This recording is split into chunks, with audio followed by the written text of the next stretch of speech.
Welcome to the Chapter 2, Section 1 podcast. It is on the nature of matter, and this is going to be a good preview of chemistry. Some of you may know this already from your classes beforehand. Let's start with the smallest unit of matter, which is the atom. And it got its name from a Greek philosopher, Democritus, and it's from the Greek word atomus. And to emphasize how small how small an atom is, it would take 100 million atoms just to make a row only 1 centimeter long. They're ridiculously small. But on top of that, there are subatomic particles, and these are particles found inside the atom that are even smaller than that. So let's talk about the 3 subatomic particles that make up an atom. They are the protons, the neutrons, and the electrons. So here are the particles, and this is the symbol we use to, these are the symbols here we use to represent them. A plus sign, a negative sign, and basically an object with no sign with it whatsoever. We're going to look at a helium atom right here, which we'll talk about what these mean later on in a minute. So, protons and neutrons, these two right here, they have about the same mass, which they're about the same size. But here's the big thing, is the protons are positively charged. The neutrons have no charge. They're neutral. And they're bound together by forces into what's called the nucleus, which is the center of the atom. Here's your nucleus, the center of the atom. The electrons are negatively charged. They're incredibly small. You can see they're practically when we talk about mass, we don't really talk about the mass of an electron that much. And they are in motion outside the space of the nucleus. So you can see they're kind of represented out here, out on this part right here, orbiting the nucleus. And they're attracted to the positive protons in the center because they're negative and the opposites attract, but they don't actually go crashing into the nucleus. And if you have equal numbers of electrons and protons, you're going to have a neutral atom because the positives and the negatives cancel out from each other. So in this case we have 1, 2 negative particles and 1, 2 positive particles, so they cancel each other out. So an element that is only one type of atom, a substance that consists of only one type of atom is called an element. And here's a periodic chart of the elements, and they represent them with 1 or 2 letter symbols. You've probably seen me write chomps before, and carbon is one of those. So C stands for carbon, Na stands for sodium, and so on. You've probably seen H for hydrogen, O for oxygen, He for helium. You're going to see N for nitrogen, etc. So the number of protons, and this is important, the number of protons in an atom determine which element it is. And the number of protons is also known as the element's atomic number. In this case, we have a atom with 6 protons, and if it has 6 protons in it, then its number is going to be 6, and in this case it's going to be a carbon atom. So carbon atoms have 6 protons. Its atomic number is 6. Once again, the atomic number is the number of protons in the atom. There are about 100 different types of elements, but there's only 24 that are found in living organisms. There's 6 that we already talked about that are very important. So atoms can have different number of neutrons, and when they do, these are called isotopes. And here you can see a helium atom, which has 1, 2, 3 neutrons in the middle, so we call that 5 helium. Here's 1, 2, 3, 4 neutrons, so it's 6 heliums. It still has the 2 protons in the center, and so on. And we find that number 5 by adding together the protons and the neutrons in the nucleus. and that number is called the mass number, the sum of the protons and the neutrons in the nucleus. So they're identified by their mass numbers, and carbon has 3 different isotopes. The most common one we see is carbon-12, to a lesser extent carbon-13, but carbon-14 is what we call unstable, and we'll talk a little bit more about that. How are all the isotopes of an element similar? Because they all have the same number of electrons, they all have the same chemical properties, and it's the electrons that determine the chemical properties of an atom. Here you can see this is a carbon-12, and it's got 1, 2, 3, 4, 5, 6 electrons, 1, 2, 3, 4, 5, 6 protons, 1, 2, 3, 4, 5, 6 neutrons. Neutrons and the protons together make up that number 12. Here's an atom.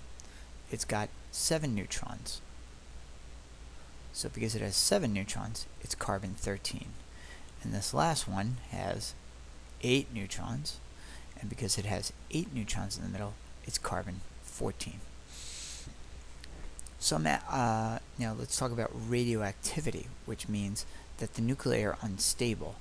And when we say that it breaks down, unstable means that particles shoot out of the atom.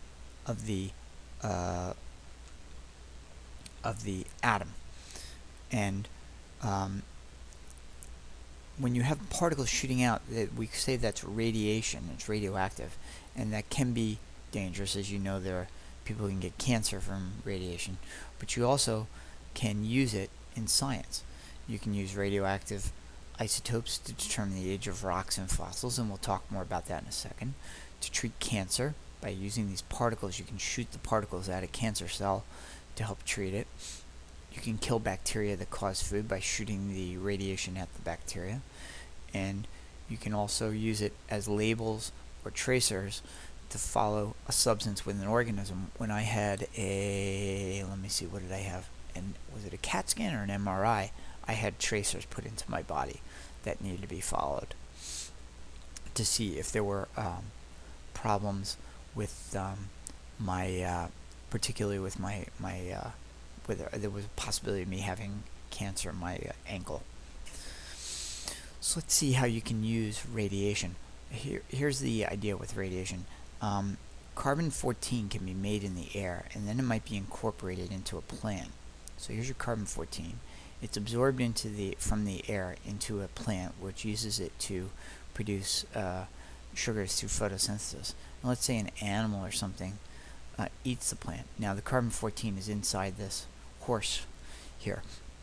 The horse dies, and after the horse dies, some of the carbon-14 will change to nitrogen-14 by what's called beta decay, which means a proton leaves the atom. And as that happens, you can tell by the percentage of nitrogen-14 to carbon-14 by that ratio, by how long that organism's been dead. It starts the beta decay after it dies. So chemical compounds. We don't find elements all by themselves. They're combined with other elements in what we call chemical compounds. For instance, this is adenosine triphosphate, which has carbon atoms, hydrogen atoms, nitrogen atoms, oxygen atoms, and phosphorus atoms, all bonded together to each other. So this is the combination. So a chemical compound formally is a substance formed by the chemical combination of 2 or more elements in definite proportions, meaning a 2-to-1 ratio, meaning 2 of one atom, 1 of the other. In this case here, this proportion is important. Now, when you put these 2 atoms together, you're going to get properties that are different from what just the element. We'll see that with salt. So we can write a chemical formula, and it's a shorthand. In this case, water's chemical formula is H2O, which you all know very well. And what this is telling us is that we have 2 atoms of hydrogen for each atom of oxygen. Here's salt. The the formula for salt is NaCl, which is a sodium symbol and the chlorine symbol next to each other. Here we have a 1-to-1 ratio, and this is sodium. It's sort of a buttery silver metal that can be cut with a knife, and it is reactive with water. From what I understand, we keep it in like a jar of oil. And this is chlorine gas, which is a greenish color, and it's very deadly. In fact, it was used in World War I in warfare pretty regularly. And if you take the sodium atoms, bond them to the chlorine atoms, you end up with very harmless table salt. What are the two main types of chemical bonds? Well, when you put atoms together, they're held together by what's called a chemical bond. And the chemical bonds involve the electrons. Like I said, the properties of the atom depend a lot on the electrons. The electrons that are available to form these bonds are called the valence electrons, and they're found in the outermost ring right here, the electrons that are furthest away from the nucleus. In this case, carbon has 1, 2, 3, 4 valence electrons, and this is going to be very, very important later on. So there are two main types, ionic bonds and covalent bonds. In an ionic bond, what happens is one or more electrons are transferred from one atom to another. The electron actually leaves one atom and goes to the other atom. The atom that loses an electron ends up with a positive charge because it lost a negatively charged particle, the electron. An atom that gains an electron has a negative charge because it's added an electron, so it has an extra negative subatomic particle. And when we have these negatively and positively and negatively charged atoms, we call them ions. So let's look at a couple examples. Here's a sodium atom that's going to lose this electron here to this chlorine atom. And you see, sodium atom normally has 11 protons, 11 electrons for a charge of 0, which makes it neutral. A chlorine atom normally has 17 protons, 17 electrons. If it loses so ordinarily it's neutral.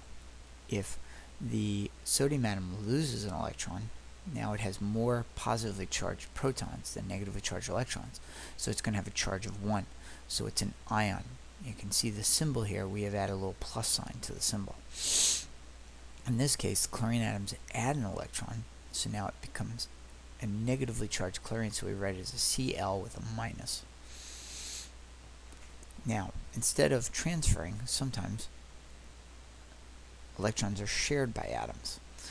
And when you share electrons, they actually travel in the orbitals, meaning those places where the electrons are found, of both of the atoms. They actually are shared. They fly back and forth between the two atoms.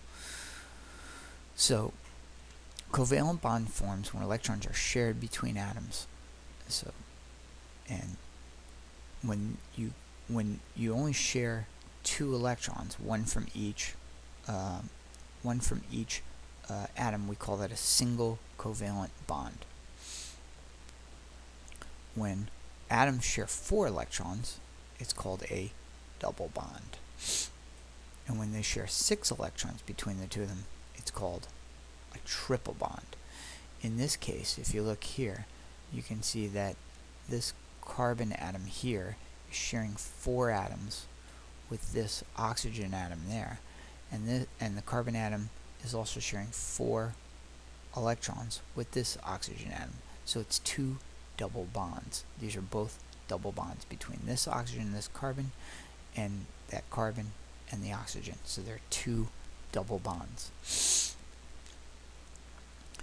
And when they're joined together by covalent bonds, we call that structure a molecule. So here's a water molecule. It has a single bond, a single covalent bond here between the oxygen and the hydrogen. It has a single bond here between the oxygen and the hydrogen, and we formed a molecule. And molecule is the smallest unit of most compounds, meaning we have a whole bunch of these molecules, bunch of hydrogens bonded to 2 oxygens. And yep, each hydrogen atom forms a single covalent bond with the oxygen atom. So when molecules are close together, they can develop a slight attraction between the charged regions of nearby molecules, and this is called van der Waals forces. So if you look at if you look at a water molecule, because the hydrogen here has less electrons than it forms a positive charge on this side of the water and a negative charge on that side of the water, so that the negative side of the water molecule is attracted to the positive side of the water molecule, and you end up with a chain of molecules together. And this is what helps a gecko grab onto the surfaces of a wall, is this van der Waals forces. And this allows a gecko actually to walk up the wall. Alright, now for the quiz.